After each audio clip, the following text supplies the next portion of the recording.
सभी को नमस्कार दोस्तों, कैंडल सीक्रेट्स के 46वें वीडियो में आपका बहुत बहुत स्वागत है। और आज का जो टॉपिक है वो इंट्राडे ट्रेडर के लिए बहुत अहम रहने वाला है, जो कि लोग 2024 के बाद F&O ट्रेडिंग के अंदर शिफ्ट हुए हैं, यानी फ्यूचर एंड ऑप्शन, जो कि बहुत ही रिस्की होता है, मगर ज्यादातर लोगों को शॉर्टकट पैसा कमाने की वजह से ये बहुत अट्रैक्टिव लगता है, मगर जो जोखिम से भरा हुआ भी है।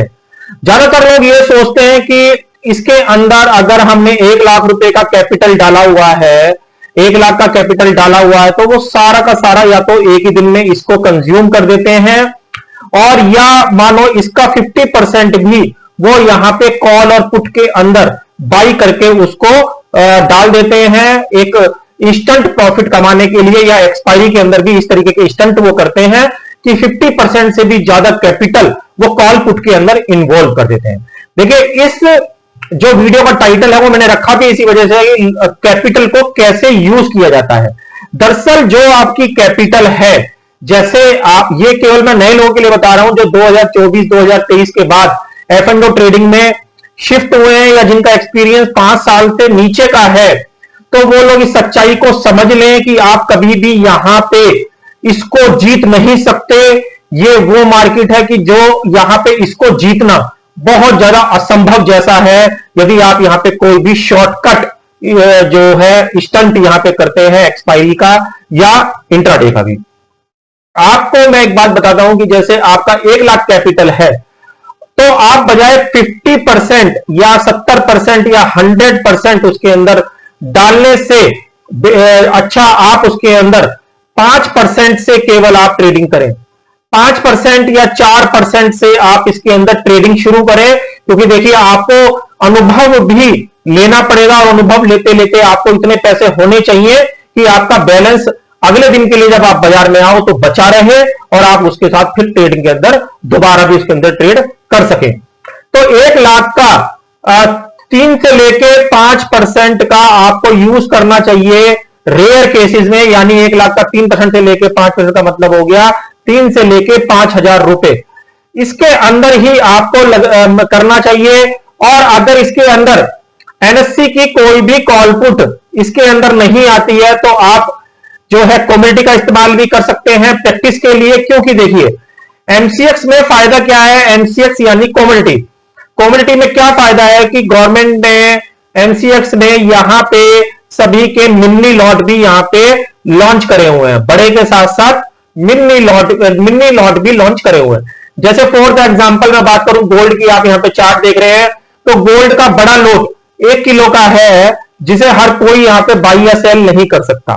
बट यहां पे इसको मिनी की भी उसने 3 कैटेगरी में बांटा हुआ है, 1 किलो, 100 ग्राम और 10 ग्राम। इस तरीके से 8 ग्राम या 10 ग्राम, आप इस तरीके से मिनी भी लॉट में आप काम कर सकते हैं, जिसके अंदर मार्जिन इतना नहीं लगता है कॉल पुट के अंदर, और बहुत कम कैपिटल के अंदर आप यहां पे प्रैक्टिस के लिए आपको केवल प्रैक्टिस करनी होती है। प्रैक्टिस के अंदर आप चाहे गोल्ड की प्रैक्टिस करें, चाहे आप सिल्वर की करें, चाहे आप एनएससी में, क्योंकि देखिए एनएससी में प्रैक्टिस करने के लिए आपको बहुत मोटा कैपिटल चाहिए, क्योंकि वहां पे मिनिमम जो लॉट है, जैसे निफ्टी का 75 का है, बैंक निफ्टी का 30 का है, तो आप यहां पे देखेंगे मिनिमम 14 से लेके 15 लाख रुपए के लॉट हैं। और इनकी अगर प्रीमियम की बात करेंगे एट द मनी की, तो कम से कम 15 से लेके 20,000 रुपए आपको मिनिमम यहां पे पे करने पड़ेंगे एट द मनी के अंदर, अगर आप काम करते हैं एक लॉट के अंदर। तो इससे अच्छा है कि आप एमसीएक्स के अंदर जाएं और एमसीएक्स में मिनी लॉट में काम करें। जैसे अगर एग्जांपल की बात करूं, जैसे क्रूड का बड़ा ऑयल का, क्रूड का 100 शेयर का लॉट भी है और 10 शेयर का लॉट भी है। तो आप 10 शेयर से उसको शुरू करें। अगर 10 शेयर अगर आप लेते हैं, 150 रुपए की कोई कॉल पुट चल रही है, तो आपके 1500 रुपए मैक्सिमम वहां पे यूज हो रहे हैं। तो आप उसको बढ़ा के 20 भी ले सकते हैं, यानी 2 लॉट भी ले सकते हैं, जिससे आपका वो फिर कैपिटल लगेगा 3000। और आप उसके हिसाब से उसके अंदर ये देख सकते हैं कि आप F&O ट्रेडिंग के अंदर सक्सेस है भी या नहीं, या आपका विन रेशो, विन का रेशो क्या है, यानी आपका जो कैपिटल आप वहां पे कंटिन्यू यूज कर रहे हैं, तो आप कितने दिन वहां पे प्रॉफिटेबल है और कितने दिन आप उसके अंदर लूजर है। तो आपको कभी भी अपनी कैपिटल का वो 3 से लेके 5% से ऊपर यूज नहीं करना चाहिए। और एक्सपायरी का स्टंट तो बिल्कुल नहीं करना चाहिए। जो लोग एक्सपायरी के अंदर 0 टू हीरो फर्स्ट डे से खेलना शुरू कर देते हैं विदाउट एनी एक्सपीरियंस।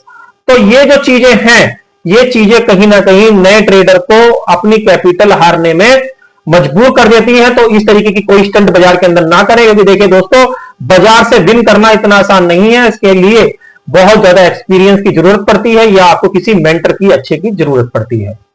अगर आप इस तरीके से करेंगे, या आपको हमेशा, दूसरा, आपको हमेशा रिस्क और रिवार्ड कोई भी ट्रेड करते समय हमेशा ध्यान में रखना चाहिए। वो जो पहले वाला टॉपिक था वो मनी मैनेजमेंट के ऊपर था, मगर ये वाला जो टॉपिक है ये रिस्क रिवार्ड के ऊपर है, कि आपको ट्रेड हमेशा ऐसी जगह पे करना चाहिए जहां पे आपका रिस्क कम हो और आपका रिवार्ड बहुत बड़ा हो। आपको ऐसी जगह पे हमेशा ट्रेड करना चाहिए, बजाय आपको रैंडम कहीं भी बीच में ट्रेड करने पर। एग्जांपल के लिए हम क्रूड ऑयल के चार्ट पे चलते हैं। ये क्रूड ऑयल का चार्ट है, आप यहां पे देख रहे हैं। क्रूड ऑयल के अंदर आप यहां पे देख रहे हैं कि यहां पे एक सप्लाई जोन कंटिन्यू ऊपर बना हुआ है। आप यहां पे देखेंगे, सप्लाई के मैंने बहुत से वीडियो अपने चैनल के ऊपर डाले हैं, तो आप जाके उसको देख सकते हैं। तो ये जैसे सप्लाई आपको यहां पे दिख रही है, सप्लाई क्या होती है, इसका एक वीडियो मैं अपने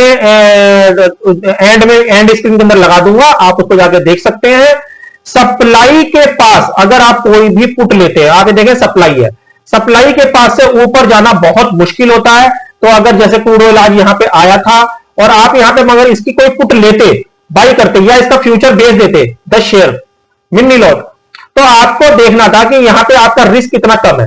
आप देखेंगे यहां पे, अगर आप रिस्क देखेंगे, अपना रिस्क और रिवार्ड देखेंगे, तो आपका रिस्क और रिवार्ड बहुत ही फेवरेबल है। आप यहां पे देखेंगे, अगर आप यहां पे, मैं इसको यहां पे प्लॉट कर दूं, तो आप यहां पे देखेंगे, अगर मैं यहां पे कहीं ट्रेड करता हूं, यहां पे कहीं ट्रेड करता हूं सपोज, तो आपका रिस्क और रिवार्ड आप देख सकते हैं कितना फेवरेबल है। जो ग्रीन वाला एरिया है ये रिवार्ड का एरिया माना जाता है, और जो शॉर्टिंग का एरिया वो रेड वाला माना जाता है।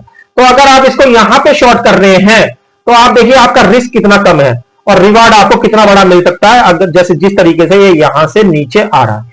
तो आपको हमेशा रिस्क और रिवार्ड हमेशा देख के ही ट्रेड करना चाहिए। ऐसा नहीं कि आपको बीच में यहां पे कहीं ट्रेड कर देना, हमेशा कहीं रिस्क आपका जहां पे कम हो आपको वहीं पे ट्रेड डालना है। क्योंकि आप देखिए यहां पे आपका 20 रुपए का स्टॉप लॉस दिखा रहा है और आपका रिवार्ड कितना दिखा रहा है, 150 रुपए का। तो आपको देख रहे हैं रिस्क आपका 20 रुपए का, रिवार्ड यानी 150 रुपए का, तो कितना फेवरेबल आपका रिस्क और रिवार्ड है। तो इस तरीके से आपको हमेशा ट्रेडिंग के अंदर सोचना चाहिए, और खास करके नए ट्रेडरों को जो कि मार्केट के अंदर उतर रहे हैं नए नए एफ&ओ के अंदर। अब तो एफ&ओ में एग्जाम भी क्लियर करना पड़ सकता है, जिस तरीके से सेबी ने अभी अप्लाई नहीं किया है, बट अभी टीवी के ऊपर दिखाया जा रहा है कि आपको एफ&ओ ट्रेडिंग के लिए एग्जाम भी देना पड़ सकता है, कि आप उस कैटेगरी में आते भी हैं या नहीं, यानी आपको अच्छा खासा एक्सपीरियंस है या नहीं। तो आशा करता हूं ये जो नॉलेजेबल चीजें आज के वीडियो मैंने आपको दी है, कहीं ना कहीं आपके काम आएगी, काम आए तो प्लीज वीडियो को लाइक और शेयर जरूर करें। मिलते हैं अगले वीडियो में, तब तक के लिए ओम नमो भगवते वासुदेवाय नमः।